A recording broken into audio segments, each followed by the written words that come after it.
Welcome to the Sparkle Sesh. I'm Suzanne Castle, your host and Chief Sparkle Officer.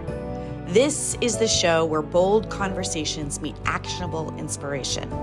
Every episode, we bring together powerhouse panelists to dive into the topics that matter most: leadership, resilience, branding, visibility, and everything else in between. It's all about big ideas, meaningful connections, and fresh strategies for ambitious women like you. So grab your favorite drink, pull up a seat, and let's get the conversation started. It's time to shine brighter, bolder, and better than ever. So glad that you are tuning in today because we're diving deep into what it means to glow through what you go through. I have figured out that life isn't always glitter and glam. And maybe you followed me for a while and you see all the sparkly goodness and you're like, everything's always great. But there are tough times. And I believe that even in the tough times, we can shine brighter by embracing authenticity, resilience, and self-love. So today I have three powerhouse women who are experts in mental wellness and relationships, both at work and home. Their stories, their strategies will inspire you to keep glowing. They inspire me. No matter what life is throwing your way, these women have something for you. So let's meet them real quick. Our first guest is Marcie Rey Landreth, also known as the Fierce Feminina. Marcie is a licensed clinical social worker and emotional wellness coach. She's the owner of Heart Development Strategies, a mental health practice and educational company helping others heal and grow through emotional wellness. I'm so glad you're here, Marcie. Any quick thing you want to say? Just thank you, Suzanne. I love helping people through their most difficult times. So thank you for having me so that I can be here as a support to connect to all of you guys. Love that. I can't wait to hear what you're going to say. I'm so excited. Thank you. She's tuning in from Florida, so I'm glad that she's here. Next, we have Lisa Pulliam, a dynamic speaker, author, and transformational life coach for women who are on a mission to live their most authentic and vibrant lives. She's the creator of Toes in the Sand Women's Retreats and a proud wife of 33 years to her hubby, Chris, a mother of 4, and a grandmother to 8 beautiful grandbabies, all under the age of 8. Wow. Lisa, I am so excited to have you here. Suzanne, thank you. I'm so excited to be here and to be here with Karen and Marcie. What a beautiful group and fun conversation that we're getting ready to have together. So thanks so much for inviting me. Lisa is tuning in from Texas. And so I said we're going to try to make this like we were all sitting in the same shop, whether we're having coffee or tea or whatever, all together. And I know that Karen Williams is going to help us facilitate that as well. She is a results-driven relationship coach. She's also a sought-after speaker and author, and she empowers individuals and couples to build lasting, faith-centered relationships. She's the founder of Karen Williams Coaching. She hails from Las Vegas, and where she is balancing faith and family and career while helping women overcome obstacles to fulfill their God-given purpose. She's been named a top woman of influence, and today she's joining us in the Sparkle Sesh to share her wisdom with us. Thank you for making time for us today, Karen. Of course. Thank you so much for having me, Suzanne. Of course, like Marcie and Lisa said, it's just so awesome to be able to get in a room with amazing women to just have great conversation about how to get each of you to the next level. And Yes. So, of course, like you said, hailing from Las Vegas, just excited to be here with you guys. It's so great. So 3 states represented today, having a conversation about glowing through challenges, not just going through challenges. So I'd love to start with Marcie and then Lisa and Karen. Can each of you share a time when embracing your true self during a tough moment helped you grow and even inspire those around you? I get the privilege of starting? You do. Come on, Marcie, lay down some wisdom for us. Oh my goodness. I would say the past 2 to 3 years have been kind of difficult, but yet I continue to grow. So, last year was really, really difficult. I was running a nonprofit that was helping and serving human trafficking survivors. I was finishing up my clinical hours and providing mental health therapy, trauma therapy, specifically for trafficking survivors. I was really, you know, trying to do all the things for all the people, and was working with my coach, Suzanne, and I was like, oh, I can leave this in like 5 years. I'll be fine. I'm just going to keep doing this, right? And then I realized, oh no, I can't do this anymore. So that timeline, right, from 5 years went to 2 years. And then it went again to, I have to leave, and I have to leave right away. So I took a month sabbatical. You know, things don't ever just happen in a vacuum. There's just not like one incident. It is a culmination of different things that begin to happen in your life. And so not only was I dealing with the stress of my work, but also dealing with my husband's own mental health issues with complex PTSD and some other things. And I took a month off. I went to a cabin. I sat down and said, who the heck am I? Because I had forgotten who I was. I was, you know, been a wife for almost 20 plus years, the mother of 3, the woman of all things, do all things. And I wrote down, I sat in that cabin and I wrote down all these things about me. And I was like, oh, I'm fierce. I am powerful. I'm driven to serve. And I left that cabin. I was like, all right, I'm back in there. I can do my job. But then I realized, oh my goodness, I'm not the same woman I was when I went into that cabin. So once you have that realization that something has shifted and changed, you can't go back to where you were. And in that moment, right, because I like to learn the hard way, like most women, right? If it ain't hard, I don't want to do it. I had to learn the hard way, and it took 6 months in the past, like last year, of going, this is probably one of the hardest years of my life, right? It's when you drop and you fall and you lose all the things, and going from an executive director to being like, oh, I'm just a therapist, and then really trying to rebuild who I was. I had this, I clung on to this idea of this fierce feminina. And I don't know if you guys have ever heard that Beyonce, like she kind of took on this persona of Sasha Fierce. Sasha Fierce. Mm-hmm. Remember Sasha Fierce? Mm-hmm. I remember Sasha Fierce. And just a quick thing about Beyonce. So Beyonce, when she started so young, right? She was like 15 when she started on stage. And imagine Beyonce, that super fierce, powerful woman at 15. That's a really big persona to wear, right? And so she came up with that persona. And I realized from that cabin, I came up with this persona, this person that she was this fierce feminina. And I had this name, but I didn't know what to do with it. And then more recently, I realized, oh, wait, I'm the fierce feminina. It's me. Yeah. Cool. I love how you just dropped some big knowledge bombs about you had to get away from your normal. You had to sit down and get real with yourself. You had to decide that the person that you were going to be as you were emerging into this new phase. That already, I hope as you're listening and watching that you're taking notes of, you've already gotten one fabulous strategy on how to glow up in the middle of hard things. So Lisa, you've also been dealing with some hard things the last couple of years. And part of the work that you're leaning into now is really helping women understand hard things will be happening, and how you show up for yourself is really, really the work of intentionality. So tell us a little bit about your journey and your story in that. Oh, I resonate so much, Marcie, with what you're sharing. I heard several good drops there.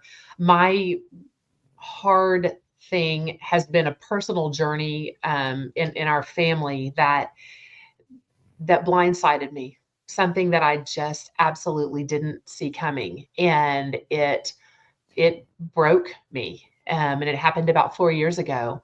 So kind of like you going to that cabin, I've been going into this place inside of myself. I kind of call the last 4 years, if I had to speak about it, which I have a few times, the title I give it is From Heartbreak to Healing, because it took losing something very dear to me and going just down, right? All the way down before I could rise back up.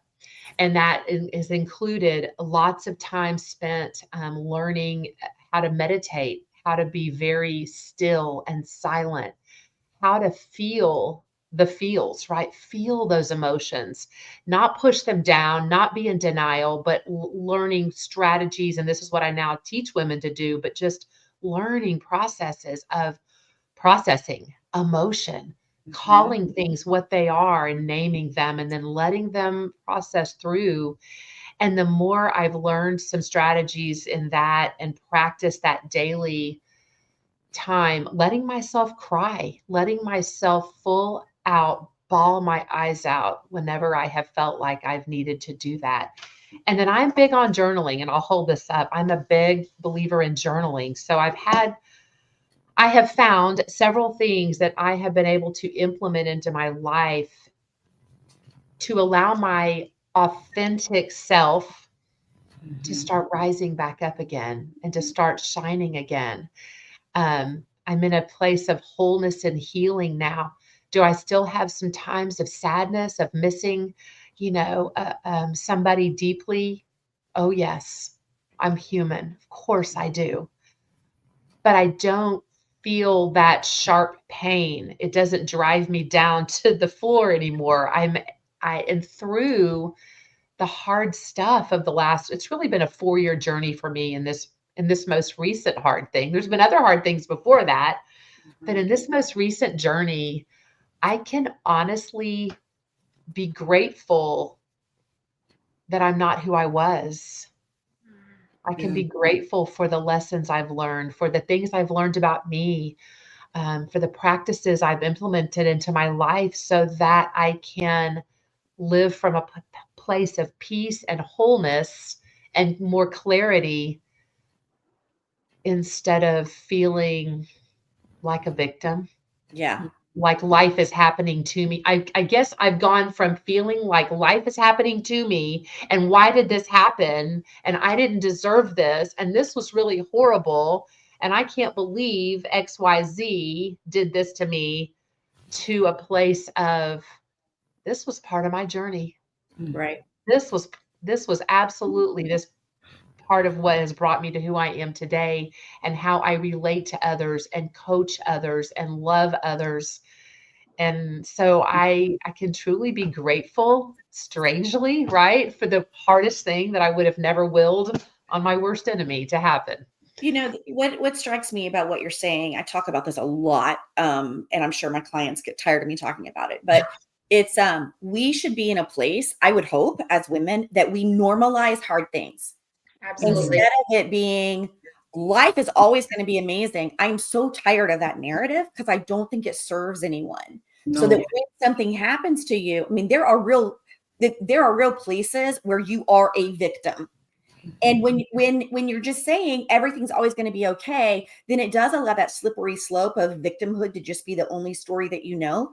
If you haven't ever been in the place where bad things are going to happen to you and you have a choice in that moment, you have a choice. You can stay or you can move, but it doesn't have to completely dismantle you, but you also have to deal with it. It's not just I'm shutting the door on it, but it's the strategies in which I'm processing, that I'm dealing, I'm rising up from the ashes. Both of you, Marcie and Lisa, you both kind of use that same imagery. So Karen, what would you say in this moment about like doing the hard thing, going through this?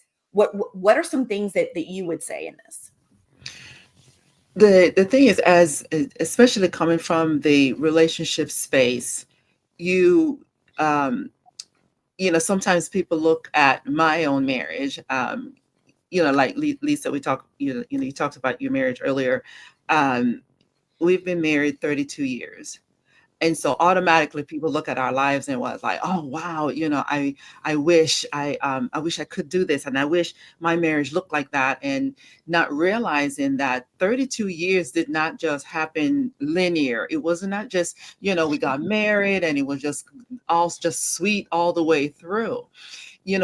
as you're going through life, what I've learned, by now, obviously I've lived. I just had my 57th birthday last week, and so you're talking about 5 decades. Now, of those 5 decades, 32 of that. So I've been married longer than I have not been. Right. So, we start out, of course, marriage is great. I love it.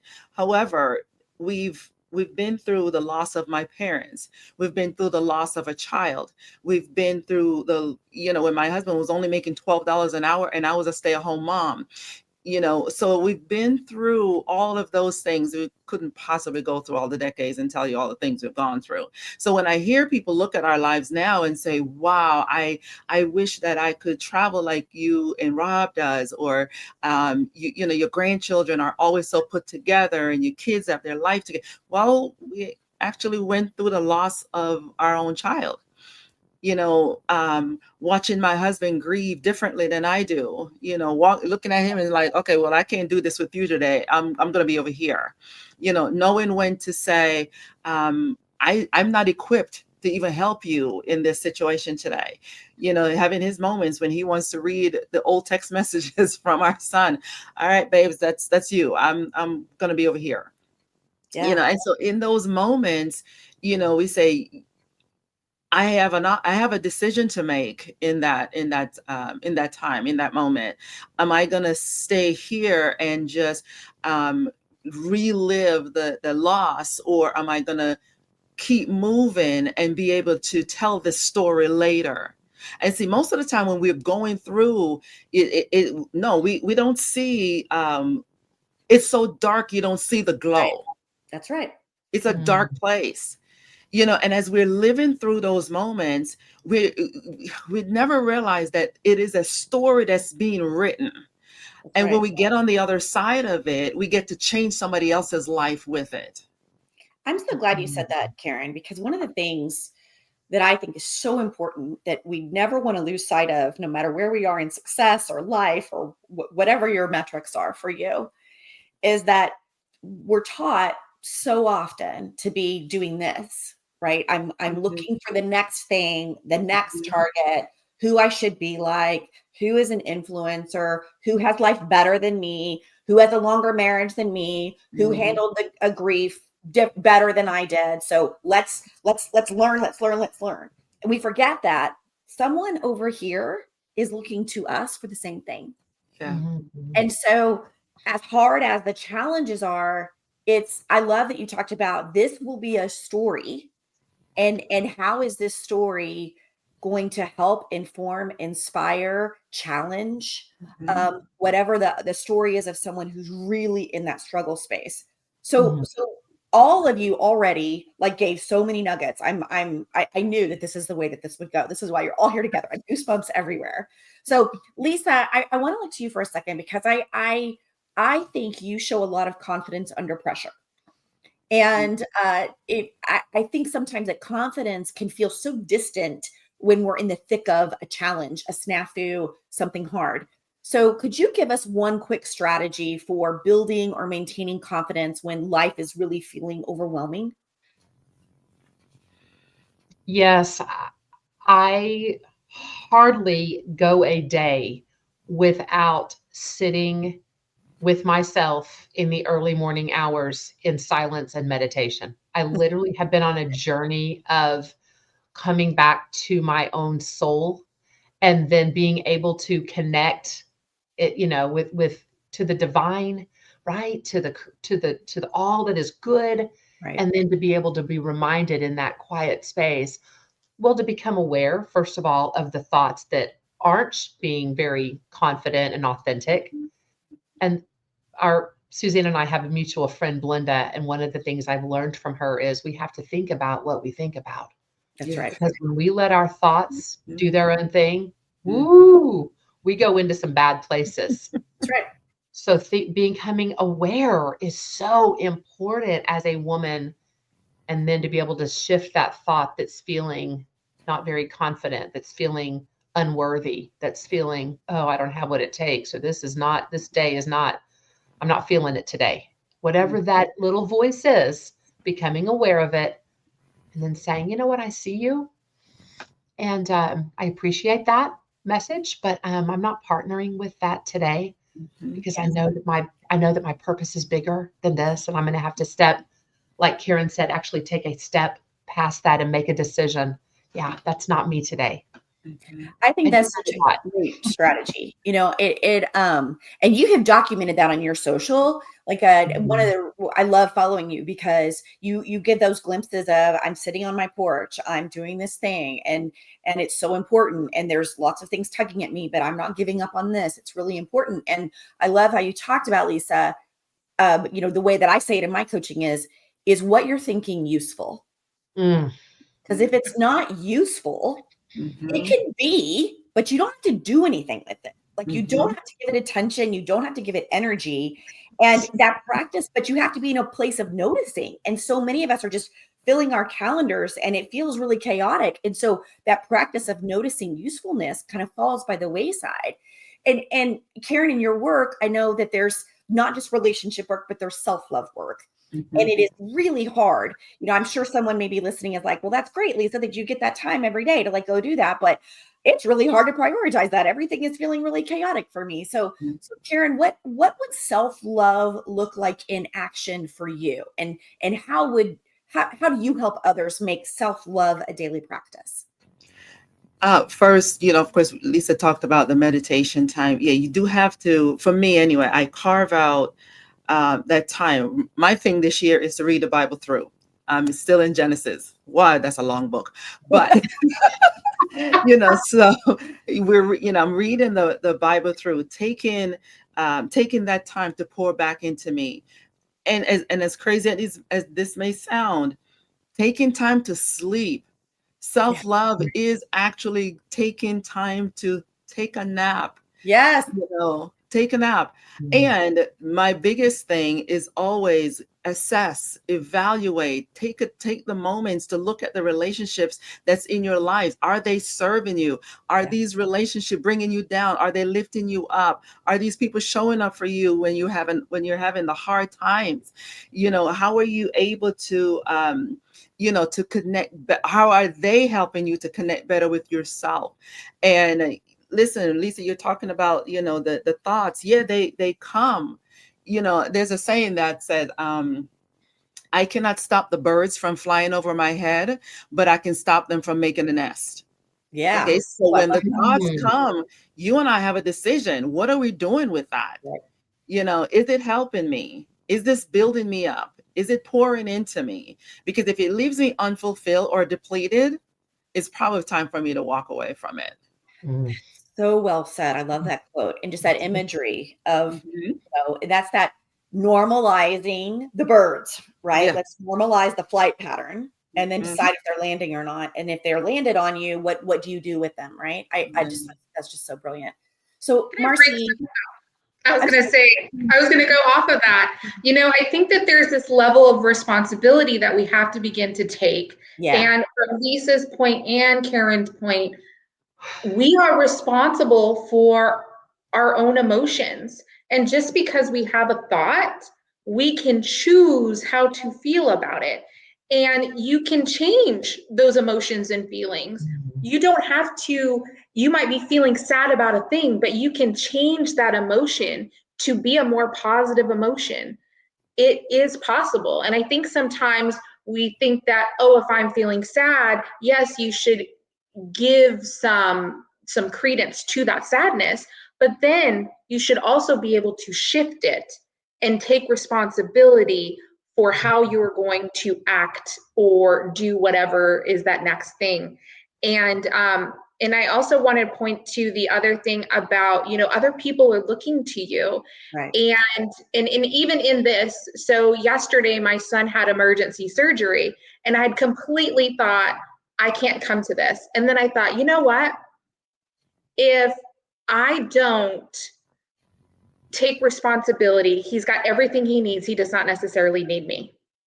But if I can take responsibility and show him that even when something bad really happens, we can still pick up and do the next thing, that's more important of a legacy than I could ever leave, right? I was just about to ask you about resilience, Marcie, and you just embodied that perfectly, because a lot of your work is in the resilient space, personally and professionally. And so as we kind of close out today, in the next, 5, 6, 8, 10 minutes, our conversation could go on for a really long time. I get that. But I would love for each of you to really think about resilience as, so, we talked about, go through what you go through is kind of a trite little phase. But if you could pour into everyone listening and watching something about resilience moving forward, what would you inspire them with? What would you say? Marcie, I'm going to start with you. I mean, I think it's responsibility. I think for so many years, I had thought that these things that were good and bad were just happening to me. And it wasn't until I decided that I was going to start taking responsibility for my own life and not just being a victim. I think sometimes we put that on knowingly and unknowingly, that we are being a victim in our own lives. And it isn't until something that like dysregulates us, has a tragedy or something, until we're able to wake back up and go, oh, wait, this isn't who I am. It's that responsibility. And I think that's one of the parts to resilience, is recognizing like your responsibility to do something different. Yeah. You are not responsible for what happened to you, but you are responsible for what's next. So, gosh, you are responsible for what's happening next, like your choices. I think about, I have a young adult daughter, and it is so incredibly difficult to raise a good human. And part of raising good humans in the world means that sometimes you let them take responsibility and you let natural consequences happen and you don't rush in to rescue. And to modulate that in my own self is very hard, but that's where I have to take responsibility, is this can be happening. And being a good human means lessons need to be learned. Failure happens. You rise up from that. So how do I just support that? And so I love that. You just have to take responsibility for the next step. Marcie, that's good. So Karen, what would be a resilient strategy that you would offer? I want to remind, of course, the listeners and those maybe watching, you are not the bad things that happen to you. Yeah. That's not your identity. That is not your true identity. It's just something that happened. And so you may not be, like Marcie said, you may not be responsible for the hurt or the pain or the fears that you've experienced, but you're in the moment now. You have a decision to make of how you heal going forward. What will healing look like for you? What will those steps look like for you? And so resilience take on its own, you start getting the parts to build that for you. What will that look like for you? What will be the next chapter? Will it be the same? And also, kind of piggybacking on taking responsibility is also, what did I do to contribute to this bad thing that happened? Because sometimes we do. Boom. Yes. Sometimes we did that. We know we weren't supposed to take that job, move to that city, have that friend, but we did anyway. So what do I do now? And how do I make sure that I can implement some things to make sure that I don't repeat that thing, or repeat that, even, those of us that have children and grandchildren, how do we create that legacy so that that's not what the identity looks like going forward? I love that. It's often that I say to myself, what have I learned here? And to normalize the process of evaluation, it's not always, I learned an amazing lesson, I got an award, I got the best thing, awesome me, I'm an influencer, look at me. Sometimes it's about, wow, I've learned the kind of relationship I don't want, where I don't need to be spending my time, what is not a good decision for me, and those are just as valuable, if not more so, than the accolades and the good things that happen. So I'm glad that you reminded us of that, Karen. Yeah. Okay, Lisa, I'm looking at you. Resilience. What do you got? Okay, I'm going to use a very short personal story to illustrate what I want to share. We lost my husband's mother a few months ago. She was a beautiful woman, very much a mentor to me. I was very blessed with my in-laws. And she was a woman of few words, but she was one of those that when she spoke, there was going to be a nugget of wisdom. It was early on in our parenting and I had a difficult pregnancy and ended up losing the pregnancy early on to a miscarriage. And we traveled to their house and for the weekend, and I was still in that grieving period. And I can remember sitting on her sofa and just the tears were welling up. I just was still so sad. We had a couple of littles already, but I was very, very sad. And she's sitting across the living room from me. And I noticed she gets up to come sit beside me. And I think, what is she going to say to me? And she didn't say, oh, honey, I'm so sorry this happened, or, I'll pray for you, or nothing like that. She put her hand on my leg, sat beside me, and she looked me square in the eyes and she said, what do you suppose the Lord is trying to teach you in this?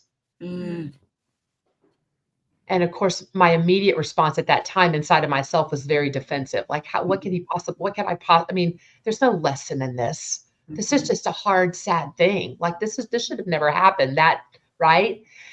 Y'all, I have literally carried that nugget in throughout my entire life ever since then. So that question of why is this happening to me, shifting from a place of pity party to a place of taking your power back and going, what am I supposed to see inside this situation? How can I grow through this? I love that. What can I learn?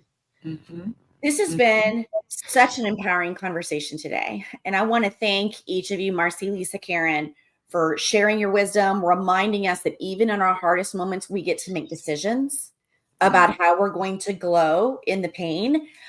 For our listeners, our viewers, I love that they helped us remember there are ways that you can build confidence in the middle of hard things, that resilience doesn't have to be elusive, that self-love and confidence will bloom. And they're not just powerful ways to survive, but actually when you start practicing them, your life, your business will get easier and better because you on the inside are able to look in a different place than maybe where you thought you were. So in the show notes, I will let you know, we're going to link all of these powerful women to you so you can connect further to workshops, to newsletters like the Fierce Feminina, to books, etc. And I hope that you'll take a moment to really pour into these women as they poured into you. And if you love this episode, don't forget to subscribe and leave a review. Stay tuned because next episode is going to feature marketing experts to share their best tips in helping your business shine. And until next time, I really hope that you sparkle and glow through it all.